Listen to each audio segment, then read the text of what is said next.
Prajwal seeds. Sir నమస్కారం అండి, రైతు సోదరులందరికీ. బాబాయ్ నమస్తే బాబాయ్. సార్ నమస్కారం. ఏం వెరైటీ ఇది? ఏం పేరు మీ పేరు? నా పేరు మాధవ శివయ్య. మాధవ శివయ్య. ఏ ఊరు? గాజారిపల్లి, కారంపూడి మండలం, పల్నాడు జిల్లా. ఓకే, ఏ వెరైటీ అండి ఇది? తిగులారండి. ఇప్పుడే వేసాము, 60 రోజులు పైరు. బాగా పూత పిండి మీద ఉంది. ఈ తడి మీద ఇంకా దిగుద్ది బాగా, కళ్ళంతా కళ్ళ దిగుద్ది బాగా, అంత కళ్ళకి వచ్చింది. ముక్కు ఈడ్చిద్దని ఇది మీరు అనేది. ఓకే, చెట్టుకి మీరు ఏం గమనించారు మామూలుగా? అంటే సైడ్ బ్రాంచీలు కానీ, అంటే పక్క కొమ్మలు బాగా గుమ్మటంగా వస్తున్నాయా?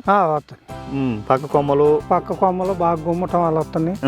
చెట్టు కూడా బుట్టాలు ఉంది, బాగానే ఉంది. ఇదివరకు మీరు దాదాపు 10-15 ఏళ్ళ నుంచి హైబ్రిడ్ సీడ్లు వేయటం మీకు అలవాటు దాదాపుగా. ఇప్పుడు మీరు కొత్తగా మేము చెప్పాము మీకు, అంటే సార్ ఈ వెరైటీ వేసుకోండి బాగుంటది అని చెప్పాము. మీరు ఎక్కడ చూడాల, మా మాట మీద నమ్మకంతో మీరు ఈ సంవత్సరం వేశారు. ఇప్పుడు మీరు వేసినందుకు ఈ 65 రోజుల్లో మీకు ఎలా అనిపించింది? బాగానే ఉంది. ఆ వెరైటీ వేయలేదు అయ్యో అనేది లేదుగా? లేదు. ఎందుకంటే ఇప్పుడు మీకు మేము ఫోర్స్ చేసి మా వెరైటీ బాగుంటుందండి, ఒక 2 ఎకరాలు వేసుకోండి అని మీకు ఫోర్స్ చేసి చెప్పాం.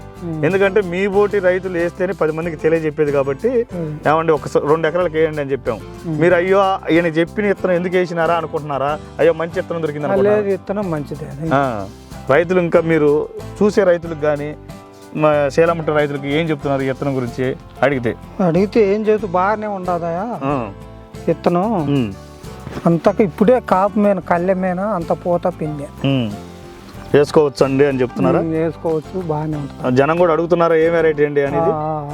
ప్రజ్వల్ సీడ్స్ వారి త్రిబుల్ వెరైటీ అని చెప్తున్నారు. ఓకే, ఒకసారి చూడండి అండి. ఓకే, అసలు ముందు పూత కూడా పెద్దగా రావట్లా ఏమండి? పూత రాలినట్టు అది తేజ అన్నాక ఎక్కువ ఉంటుంది, కానీ మంది చాలా తక్కువ. కలర్ రావటం కూడా చాలా తక్కువ. సహజంగా అదిగో అటు అన్నం రాలుతూనే ఉంటాయి. ఇప్పుడే కావచ్చు. మరలా మీకు మీ కాడికి ఒక 15-20 రోజులు మళ్ళీ వస్తాం బాబాయ్. మళ్ళా చూద్దాం తోట. ఎందుకంటే ఇప్పుడు మేము ఇప్పుడు దీన్ని ప్రమోట్ చేయడం కారణం ఏంటంటే, మొక్క మొన్నటిదాకా వర్షాలు లేకపోతేనే బెట్ట, ఈ 2 సమపాలకు తీసినాయి. మనకి పడ్డవాన కూడా ఉపయోగం లేదు. ఏంటంటే ఒక 1 వారం రోజులు మసుగుబడి దోమ అన్నిటికీ ఇదైంది. బొబ్బరి చెట్లు ఏమైనా తగ్గుతున్నాయా?